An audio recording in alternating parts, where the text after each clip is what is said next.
Hey there, I'm Iva, and I manage a cozy diner called Tom's Place. Today, as always, it's been nonstop. This diner was passed down to me by my in-laws, and handling everything solo can be quite a challenge. Welcome. I'll have your table ready shortly. I assure customers juggling multiple tasks. Balancing it all alone isn't easy, but my regulars often reassure me, saying, "Take your time, no rush." Their kindness means a lot. Some patrons have been loyal since my in-laws' era, while others are newcomers from nearby homes and offices. It's heartening to see the diner bustling with people enjoying their meals. When customers compliment the food, it's a small victory for me. It reminds me why I put in all the effort. My husband and I used to run Tom's Place together. He always said, "People can't help but brighten up when they're well fed." I make sure our food keeps that spirit alive. We used to brainstorm menu ideas together, count the cash register, and rearrange the seating. It was fun, coming up with all these little tweaks. Those days continued until our son Mado became a high school student. But around the time Mado was in his sophomore year, my husband passed away in an accident. Those times felt incredibly tough, and I even considered closing the diner. Mado had his college entrance exams coming up, and he couldn't help out at the diner. I really didn't think I could keep going on my own. But then one of our regulars told me, "In town, we'll be waiting," with a gentle smile. Seeing that smile gave me the courage to try going it alone once more. It'll be okay, things will work out somehow. I downsized to a manageable size by myself after consulting with acquaintances and my in-laws. 3 months after my husband passed, Tom's Place made its comeback. Mado also passed his college admissions and got into his first choice school. "It's too far from home, so I'd like to live on my own." "Sure, that's fine. We'll go inspections soon," I responded, doing my best to accommodate his wishes. Since Mado was young, both my husband and I were so wrapped up in the diner that we hardly had time for him. The diner was thriving, and we couldn't neglect it. After closing, my husband would stay behind for prep work, and I'd come home to cook dinner and wait for him while keeping Mado company. "Dad, are you working late again tonight?" I remember Mado asking that every night when he was little, with such a lonely look on his face that still haunts me. That lonely look on his face is still etched in my mind and never leaves me. I wish we could have had more dinners together as a family of 3, but those were rare occasions. I've always felt guilty for making Mado feel so lonely all the time. I want Mado to learn what he's interested in, find what he wants to do, and pursue it with all his heart. I told him before his exams and the day before he moved out. Mado just nodded slightly, looking down. He didn't say much more than that. Even after he started living on his own, I kept running the little diner by myself. We had enough savings for his college tuition, so we didn't need to rely on loans. The years he spent in college flew by in no time, and I was still managing the diner alone. After graduating, Mado got a job and started working as a professional. Imagining him squeezed into a packed train, dressed in a suit and tie, made me smile quietly to myself, thinking about how much that little Mado had grown up. He had a girlfriend, which surprised me as much as if my eyes were about to pop out when he introduced her. Mado's girlfriend, Camila, was so beautiful you'd think she was a model. "Nice to meet you. I'm Camila. I'm dating Mado." Her beautiful voice and polite way of speaking overwhelmed me. I couldn't help but think she must be the daughter of some incredibly wealthy family. "Oh, not at all. We're just a normal family," she said with a laugh, which was also elegant. I wondered how Mado could attract such a wonderful person.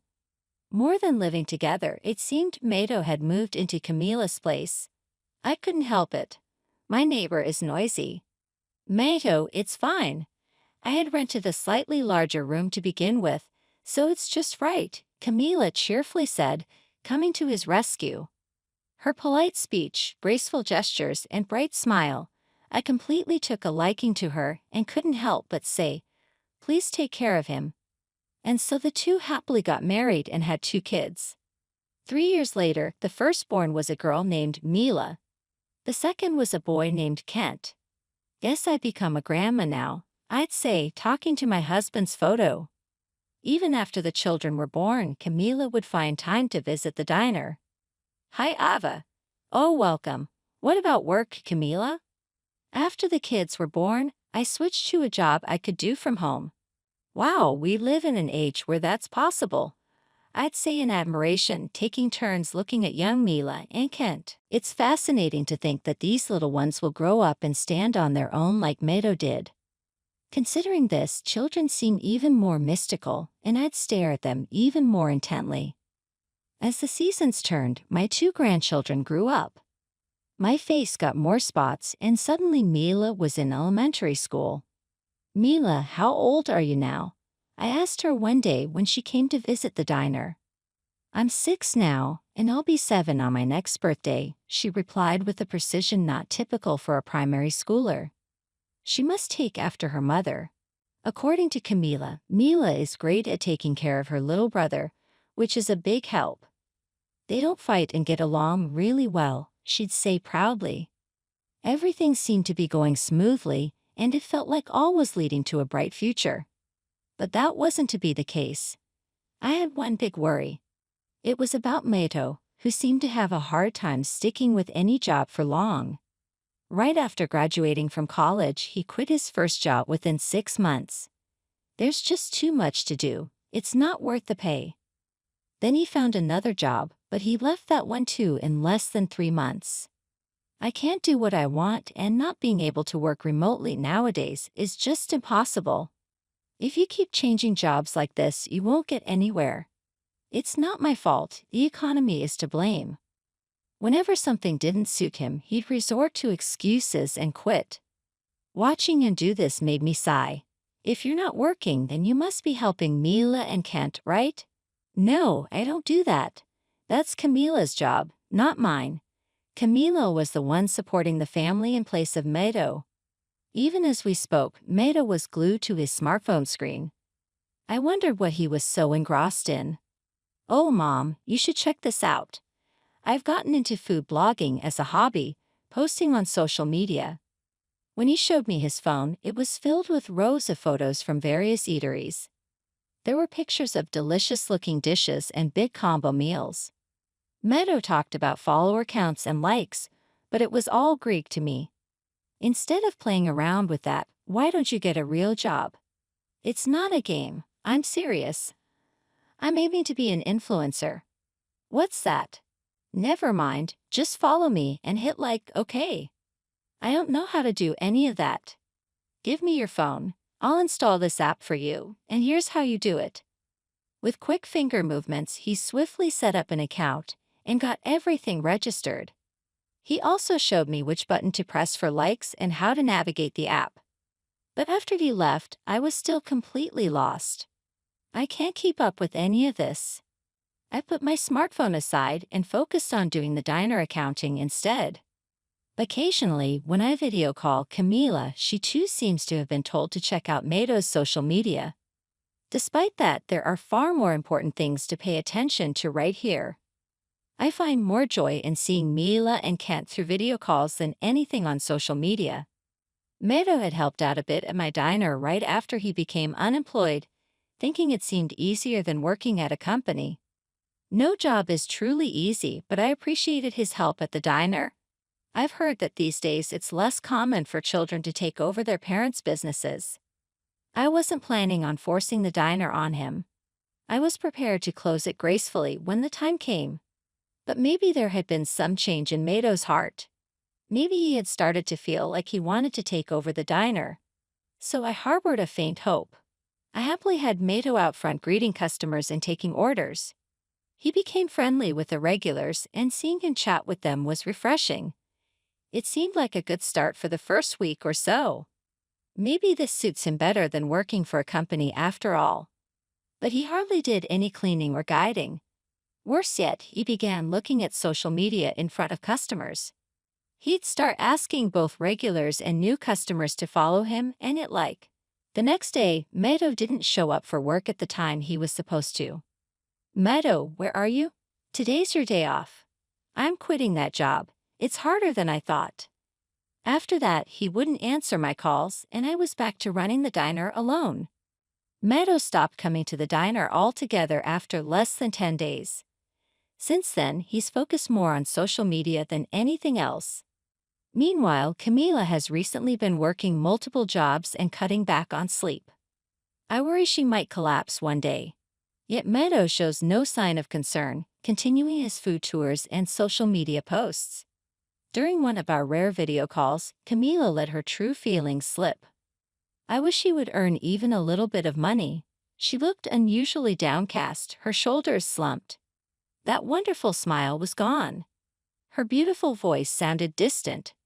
Meadow was still out and about, rarely home. When I scolded him, he always said, "Being famous and expanding my network will pay off in the future." I listened to those words, doubtful they would lead anywhere. Yet if that's how Meadow could make a living, part of me wanted to support him. Deep down, I wanted to let Meadow do what he wished, perhaps too leniently. Camila, believing in what Meadow was doing, refrained from criticizing him too harshly. His actions, whether by luck or effort, had managed to slightly increase his followers and likes. But it didn't take long to realize that was a mistake. One day, as usual, I was at the diner. It was bitterly cold outside, with overcast skies and snow forecasted for the evening. With no customers around after lunch, I used the time for evening prep and cleaning. As I was wiping tables, my smartphone rang in my pocket. It was Camila. Expecting another routine video call, I answered. But the voice on the other end was weak. "Ava, I'm sorry, there's something I need to tell you." She had collapsed from overwork a few days ago and would be hospitalized for a while. "Hospitalized? How are you now? Are you okay?" "I'm somehow managing. You could have just told me earlier." "I was going to, but Meadow said there was no need to tell you." "Meadow did. He said he would take care of the kids himself, but I'm worried about them." "Of course, is Meadow at home?" It's hard to imagine him doing such a thing. However, if his wife was hospitalized, even Meadow would presumably take care of the children. He said he would look after them. I wanted to believe him. She hesitated, raising a bad premonition in me. "He's been posting pictures on social media. I'm afraid he's not looking after the kids." Camila also followed Matteo's social media and, suspecting something, she checked the app. On the day Camila was hospitalized and the following day, Meadow carefreely posted pictures. I was astounded as I listened to her story. Moreover, that restaurant is out of state. I couldn't just sit by. It's hard to believe that children under 10 could fend for themselves with both parents absent. "I'll head over to your place now. Can I come with you?" "No, you need to rest up, please," I said firmly and hung up. If I didn't, she might actually try to come along. She's under doctor's orders, she can't just get up and go. I immediately posted a closed sign on the shop and headed to Meadow and Camila's place a couple of train stations away. It's located about 2 train stations away. Fortunately, I had a spare key for emergencies like this. I hurriedly unlocked the door and entered. "Mila, Kent, where are you?" The room was pitch dark and hard to see. Stepping forward, I bumped into something like a plastic bottle. I took another step into the silent, still room where not a sound could be heard. The room was chilly, seeming like the heating was off. "Mila, Kent, Grandma's here." Moving further in, I saw 2 small silhouettes move in the unlit living room. Turning on the light, I found Mila looking terribly thin in the freezing room with Kent shivering beside her, eating a banana from Mila's hand. 4 frightened eyes stared back at me. "Mila, Kent," I couldn't help but hug them tightly. "Grandma." Mila and Kent clung to me, sobbing loudly. Their small hands gripped me tightly. They must have felt so alone. Fear and worry likely overwhelmed them since their mom was hospitalized and hadn't returned. Thinking about their feelings made my heart ache. "I'm sorry I didn't realize sooner. It's going to be okay now." I turned on the heat, and until the room warmed up, I pulled out their coats to put on them. I boiled water in the kitchen and made hot milk. Mila and Kent happily drank their cocoa. Having not seen Mato around, I haven't seen Mato around all up to this point. In fact, I hadn't seen anything that looked like his shoes either. Hoping it was a mistake, I called Mato. He answered immediately. "Oh, Mom, need something," he chuckled. "What are you doing?" "I'm eating this limited time menu item. It's totally Instagram worthy." "Where are you now?" "On a family trip. We'll be back tomorrow." I could hear the noisy bustle in the background. He seemed to be at a tourist spot but alone, not with family.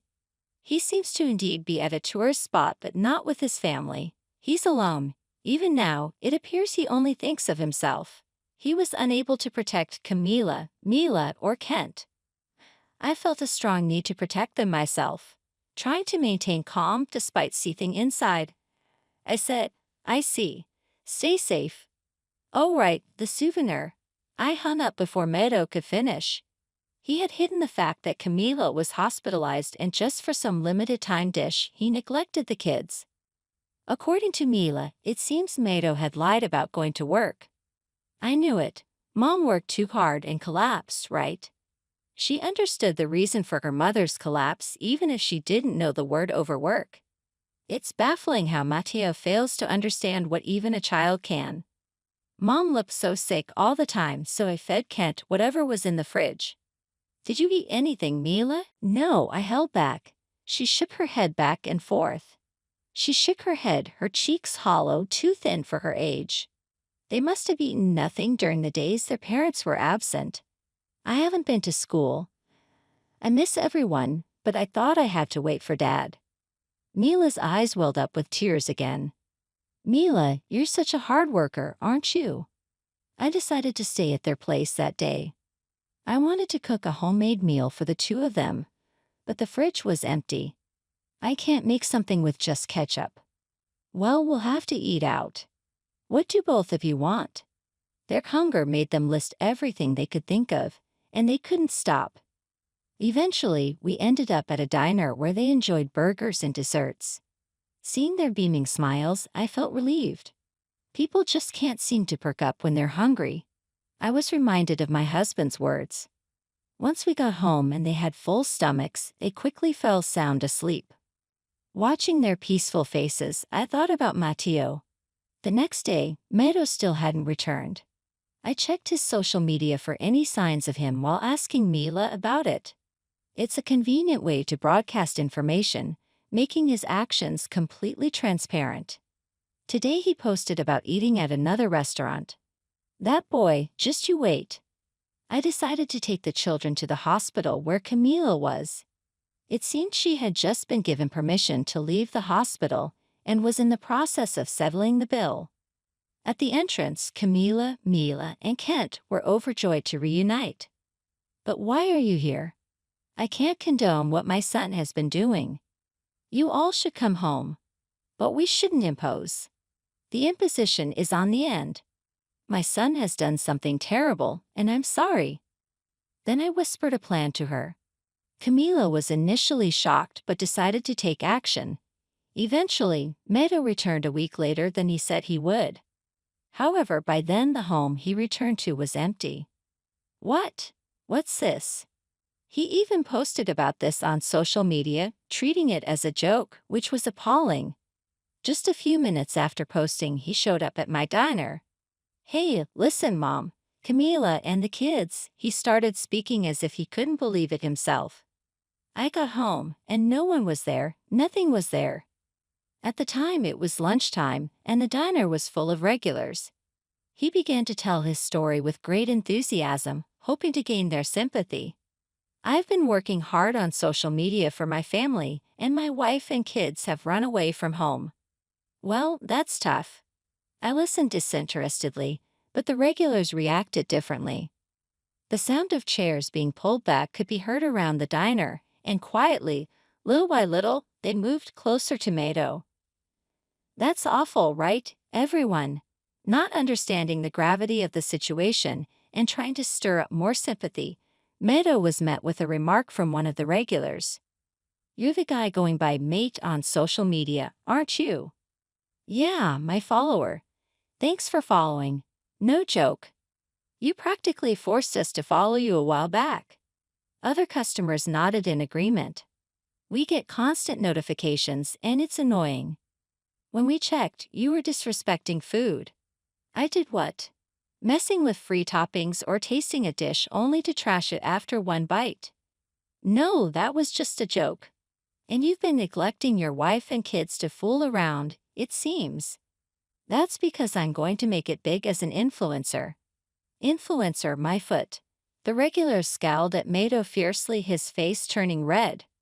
Other regulars joined in the criticism, and the diner was filled with shouts of anger. I had explained the situation to the regulars just before Mato arrived.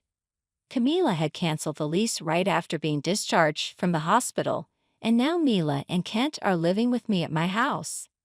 Now she and the kids were living with me because Mato was neglecting his family for his dining escapades, focused solely on increasing his followers and likes on social media. He was oblivious to his family's needs. After revealing everything, the regulars who had seen Matteo's behavior on social media were furious. "I'll give him a piece of my mind," one of the regulars said, calling others to gather. Unaware of the unfolding situation, Mato continued posting on social media. "Stop it. I've done nothing wrong. Help me." Mato was pushed out of the diner by the regulars, sobbing as he went. "Don't ever show your face here again," scolded harshly by the regulars. Mato fled screaming. After that, he was never seen again. Weeks passed, and with the arrival of a new season, the talk turned to allergy precautions against pollen. "Perhaps my recent sniffles are due to that," Camila lamented, her unstoppable runny nose due to allergies. "I wonder about Mato, but as far as I know, he wasn't allergic to pollen." His whereabouts remain unknown. Driven by a desire to become famous, he had encouraged his friends to follow him. However, that backfired. Since that day, followers who learned of the situation quickly caused his social media to go up in flames. Naturally, his identity was exposed, and it's unlikely he'll return to this town. He got his just desserts for wasting food. I continue running the diner, living with Camila and the kids. Recently, we launched a website for my diner, now accepting reservations via smartphones. Camila, who works in web design, made it look easy. The website features our dishes and the spirit of the diner, passed down from my in-laws and about my husband. I never met your husband, but through these stories, it feels like I have. What a beautiful website, Camila. Thank you.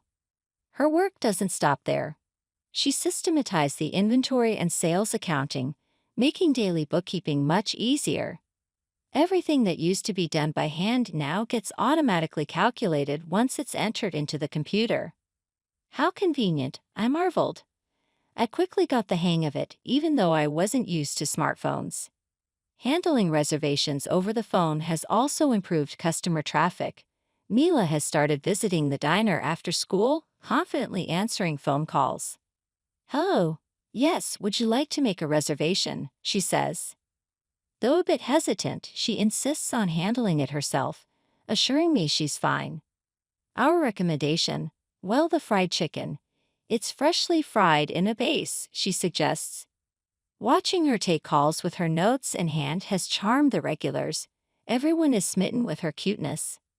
As I manage the diner today, I wonder if she'll take over the business someday.